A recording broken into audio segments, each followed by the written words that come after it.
Olá, está começando mais uma edição do São Lucas 24 Horas. E hoje nós vamos falar sobre um tema que tem gerado muitas dúvidas: a mudança nos parâmetros considerados normais da pressão arterial. Até pouco tempo, a pressão de 12/8 era vista como o ideal, mas hoje já pode ser classificada como pré-hipertensão. Mas o que isso significa na prática? Quais são os riscos para a saúde do coração e de todo o nosso organismo? Para esclarecer essas questões e orientar a população, eu converso com o Dr. Anderson Dalazen, que é cardiologista e coordenador do Serviço de Cardiologia do São Lucas Hospital Center. Olá, doutor, seja bem-vindo novamente ao São Lucas 24 Horas. Muito obrigado. E hoje nós vamos falar sobre um assunto que é muito comum, né, no dia a dia dos brasileiros e que surge muitas dúvidas também, que é a questão da hipertensão, da famosa pressão alta, pressão baixa, que é o termo que geralmente o pessoal usa, né, doutor?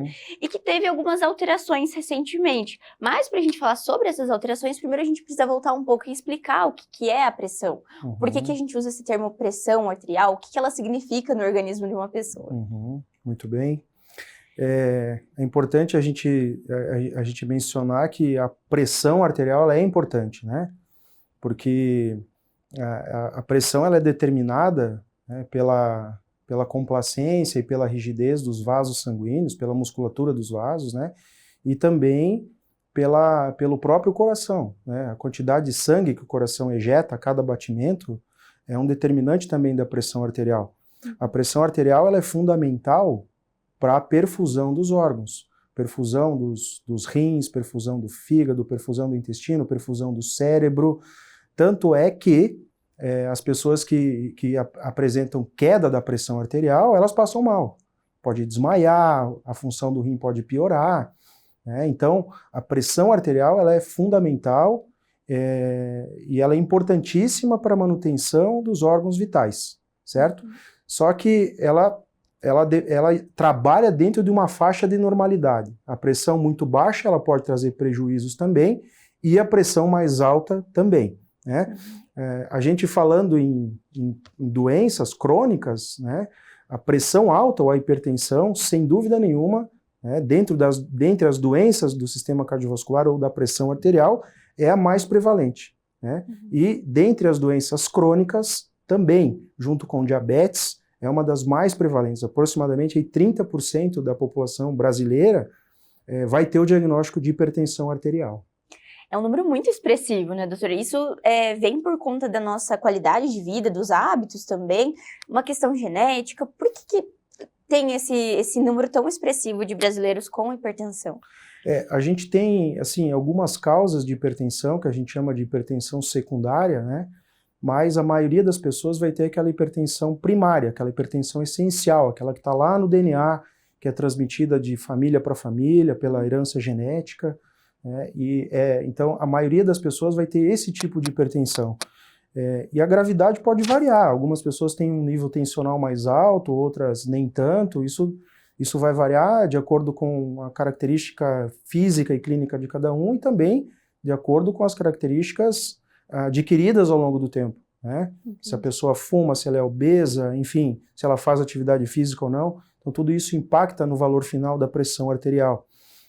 E existem outras condições, né, condições de doenças endócrinas, o próprio diabetes, que podem elevar, a própria doença renal crônica, que podem elevar a pressão arterial a níveis mais altos, e isso se superpor a um diagnóstico de hipertensão arterial prévio, ou mesmo se a causa da hipertensão, né? Um exemplo claro que acontece isso é na gestante, né?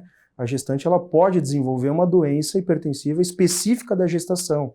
Durante, né? Só esse período, depois Durante a gestação, que tem a ver, lá com os ginecologistas podem falar melhor, mas é com a migração trofoblástica da placenta. Então, a partir da 20ª semana, essas gestantes que não eram hipertensas antes, elas podem desenvolver hipertensão por causa da gestação. Na maioria das vezes, você vai lá e tira a placenta, após o parto, a pressão controla, né? Então esse é um tipo de hipertensão secundária, ou induzida pela gestação, e a exemplo disso tem outras condições que podem também elevar a pressão arterial. E contrapondo essa questão do o que causa, doutor, a gente tem também o que é que a hipertensão ou a desregulação dessa pressão arterial pode causar. Então, o doutor comentou que se ela é muito baixa, pode dar ali algum mal-estar, um desconforto no paciente, e muito alta, ela também pode levar a algumas questões bem sérias também, né, doutor? E o doutor poderia falar sobre isso, sobre o que é que acontece com o paciente nos extremos dessa doença? Exatamente. O foco para nós, né, dentro da cardiologia e dentro da questão do tratamento de doenças crônicas é a pressão elevada, né? A grande questão da hipertensão é que ela é uma doença silenciosa na maioria das vezes, né? E a pessoa que não tem o hábito de fazer a medida da pressão arterial, seja em casa, ou seja na unidade de saúde, ou, enfim, em consultas regulares, ela pode estar hipertensa e não saber, porque a maioria das vezes ela não vai ter sintoma nenhum, né? Porém, ao longo do tempo, essa hipertensão mais elevada, ela pode impor dificuldades aos órgãos e lesão aos órgãos, que a gente chama de lesões de órgão-alvo, né? Justamente pela pressão permanentemente elevada. Então, a hipertensão é uma das principais causas aqui no nosso país de doença renal crônica em estágio terminal, junto com o diabetes. Então, muitas pessoas que fazem hemodiálise, né, têm a sua doença renal instalada por conta da hipertensão arterial. A hipertensão arterial é uma grande causa de insuficiência cardíaca, né? O coração tem que fazer muita força para injetar o sangue contra uma pressão elevada e ele acaba enfraquecendo ao longo do tempo, né? Os próprios aneurismas cerebrais, né, e os AVCs isquêmicos e hemorrágicos, eles também têm uma relação muito, muito intrínseca assim, com a hipertensão, né? A própria retinopatia hipertensiva, o paciente pode ficar cego por conta da hipertensão. Claro que hipertensão de longa data, mal controlada, né, vai levar a todos esses danos. Então, eu diria assim, a pressão arterial, ela é o fator inicial para muitas doenças cardiovasculares. O próprio infarto, a própria doença aterosclerótica, ela pode se iniciar por conta da hipertensão, por lesão dos vasos, né? A hipertensão ela é muito lesiva para os vasos sanguíneos, os aneurismas da aorta abdominal, da aorta torácica também. Então, se a hipertensão não for a causa dessas condições, ela está associada a essas condições. E, doutor, quando a gente fala sobre essa questão de medida também, essa questão do 18 por tantos, o que esses numerozinhos significam também? Porque eu acho que isso gera dúvida, né? O que é esse número, o que ele representa também, para até a gente chegar agora nessa questão da mudança da diretriz. Isso é uma medida de pressão mesmo, feita em milímetros de mercúrio, né?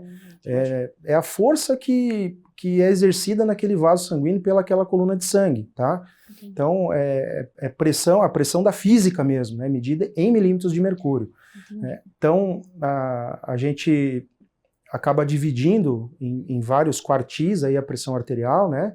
Para determinar a partir de que nível é mais grave ou menos grave e até para direcionar o tratamento. Ó, a partir daqui eu já vou começar de cara com 2 remédios diferentes. Não, nessa situação aqui eu posso começar só com um remédio.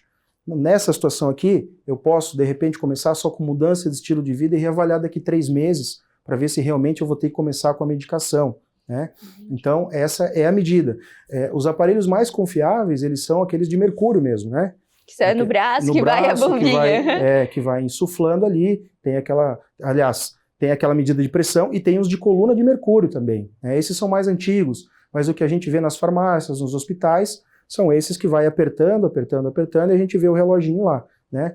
Existem hoje aparelhos mais fáceis de manusear, que pode ser manuseado pelo próprio paciente, que são os eletrônicos, tanto de punho quanto de braço, né? Embora esses aí, eles possam estar mais relacionados a aferições incorretas. Entendi. Então também tem que tomar esse cuidado ali na hora. Ele é importante muitas vezes para aquele paciente idoso que não tem ninguém em casa que possa fazer, para um controle mais assim específico, mas também tem que levar em consideração que pode acontecer de ter erros pelo próprio aparelho mesmo. Exatamente. E doutor, falando agora, entrando nessa parte de mudança, antigamente a gente ouvia muito falar e era comum o famoso 12 por 8 ser o ideal, então a pressão de todo mundo deveria ser 12 por 8. Mas hoje nós tivemos essa mudança recente das diretrizes. E o que é que O que mudou, doutor? Por que mudou isso também? E o que isso vai impactar na saúde de quem está assistindo? Como você bem falou, né? Isso aí é histórico, né? A pressão 12/8 é a pressão normal, a pressão desejada, é essa que a gente quer, né? Sinônimo de tranquilidade, né? O que a gente tem observado também, assim, ao longo dos anos, é um aumento progressivo dos eventos cardiovasculares, né? Em pacientes mais jovens, a gente até discutiu em outras ocasiões aqui o infarto em doentes mais jovens, isso tudo relacionado ao estilo de vida atual, aos hábitos de vida, que tem modificado muito, né? E a hipertensão, como eu disse no começo, ela está sempre associada, ela está sempre ali no meio. Se não é a causa, ela tem associação, né? Então, o que os estudiosos e as pessoas que bolam essas diretrizes, né, elas pensaram, olha, nós precisamos começar a prevenção e o tratamento mais cedo, né? Como é que a gente vai fazer isso, né? É muito difícil você convencer uma pessoa que não sente absolutamente nada a tomar um remédio ou a mesmo mudar o estilo de vida dela. Isso é muito difícil. Né? Se fosse fácil, nós teríamos erradicado as doenças que dependem desse comportamento, né? Mas é muito difícil. Então, o nível de pressão, para a gente considerar que o paciente tem risco, ele foi reduzido, né? Antigamente, a pressão de 12/8 era uma pressão considerada ótima, uma pressão normal, né? Hoje, o paciente que tem a pressão de 12/8, ele já é considerado pré-hipertenso, tá? Certo. Então, na verdade, o 12/8 que a gente fala é o 120/80 milímetros de mercúrio, né? O 12/8 é uma abreviatura aí. Então, esse nível ele foi reduzido, né? E o paciente que tem, o que não mudou é que a partir de 14/9 ele já é considerado hipertenso. Entendi. Porém, entre esses valores, né, eu já tenho um paciente de risco que pode iniciar o tratamento, tá? Entendi. De 120/80, né, até 140/90, né, é o considerado pré-hipertenso, né? E acho que a maior dúvida que a gente tem ouvido falar agora, meu Deus, vou precisar tomar remédio? Porque acho que essa é a questão, né? Ele é um pré-hipertenso, mas isso vai impactar na vida desse paciente? Esse paciente, todas as pessoas que eu fui conversar, falar, entender sobre o que as pessoas tinham dúvidas sobre o assunto, perguntavam, mas e agora? O que eu faço? Porque muitas vezes a gente tem um padrão, mais ou menos, já conhece o organismo, né? Geralmente tem um valor de referência que o paciente estabelece. Então, esses pacientes entre o 12 e o 14, o que eles precisam fazer, doutor? Essa questão ela é um pouquinho mais complexa, talvez por entendimento das pessoas que estão em casa, tá? Porque vai precisar do especialista para tomar essa decisão, tá? Nós precisamos fazer uma estratificação do risco, né, desse paciente, independente do valor da pressão, tá? Que risco é esse? O risco de eventos cardiovasculares. O que engloba esse risco? Esse risco ele envolve se o paciente fuma ou não fuma, se ele é obeso ou não é, se ele é sedentário ou não é, se ele tem história familiar ou não tem, se ele tem diabetes ou não tem, né? Dependendo do número de fatores que ele possui, ele vai ser classificado em risco baixo, risco alto, risco moderado, né? Risco moderado, risco alto ou risco muito alto, ou até mesmo sem risco cardiovascular adicional. Adicional por quê? Porque a própria hipertensão, a pré-hipertensão já condiciona um risco, né? Então a gente vai juntar essas duas informações, né?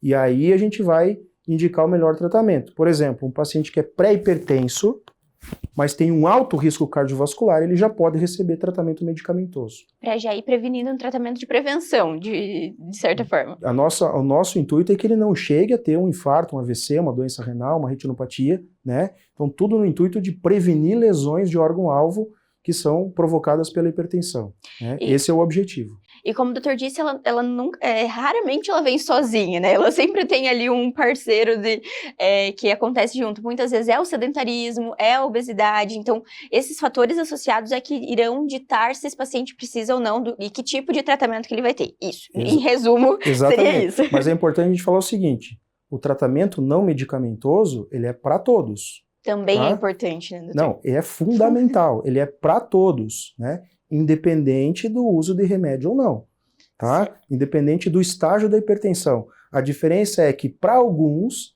eu posso tentar inicialmente apenas o tratamento não medicamentoso, com uma reavaliação depois de 3 meses, e eu vou ver se esse paciente melhorou, se os níveis pressóricos reduziram ou não. Se não reduziram, ele já é um candidato a receber o tratamento com remédio. Perfeito. E qual seria esse tratamento, doutor, não medicamentoso, assim? O doutor poderia dar mais detalhes sobre ele e depois a gente passar um pouquinho sobre a questão do medicamentoso também, porque é algo que eu acho que o pessoal ainda não entende muito bem o que é aquele medicamento, a importância do uso contínuo também, porque, minha pressão hoje tá boa, não vou tomar, que eu acho que pode acontecer também no consultório, né, doutor? Certo.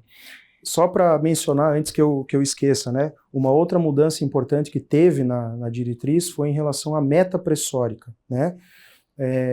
Até na diretriz passada, né, ou nas últimas atualizações que a gente tinha, a pressão ideal ela era menor que 14/9, certo? Hoje, né, a partir dessa nova diretriz, adotada aqui no Brasil, que foi apresentada no Congresso Brasileiro, e já adotada também pelos europeus, né, apresentada no Congresso Europeu em 2024, é que a pressão ela deve ser menor que 130/90 ou menor que 13/9 para todo mundo, independente da idade, independente do sexo e independente dos fatores de risco associados. Olha Tá? também... Então a meta também mudou.